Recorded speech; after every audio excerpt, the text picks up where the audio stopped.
জামালপুরের দেওয়ানগঞ্জ উপজেলার বন্যার পানি কমতে শুরু করলেও এখনো দুর্ভোগ কমেনি বানভাসী মানুষের। উপজেলার ৮টি ইউনিয়নে এখনো প্রায় ২০,০০০ মানুষ পানিবন্দী হয়ে আছে।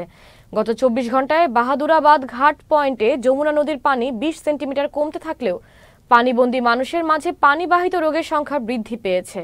বিশুদ্ধ পানির অভাবে কলেরা, ডায়রিয়া ইত্যাদি রোগের প্রাদুর্ভাব দেখা দেয়। এছাড়া মশাবাহিত রোগ যেমন ডেঙ্গু, ম্যালেরিয়া, চিকুনগুনিয়া বেশি হচ্ছে বলে জানান উপজেলা স্বাস্থ্য কমপ্লেক্সের আবাসিক মেডিকেল অফিসার ডক্টর মোহাম্মদ বিপুল মিয়া। বাচ্চা এমনিতেই অসুস্থ লাগে, কোনো পেট ব্যথা করতেছে, না হয় গ্যাস্ট্রিক হয়েছে, এই জন্য ডাক্তারখানায় আইছে। উপজেলা স্বাস্থ্য কমপ্লেক্সে পানিবাহিত রোগগুলো স্পেশালি বেড়েছে, কিছুটা প্রকোপ বেড়েছে আগের চেয়ে। এর মধ্যে পাতলা পায়খানা, তারপরে হচ্ছে যে টাইফয়েড আর বাচ্চাদের নিউমোনিয়া জাতীয় রোগগুলো, আর কিছু রোগ আছে যে স্কিনের যে প্রবলেমগুলো, চর্মরোগগুলো, এগুলো কিছুটা প্রকোপ বেড়েছে।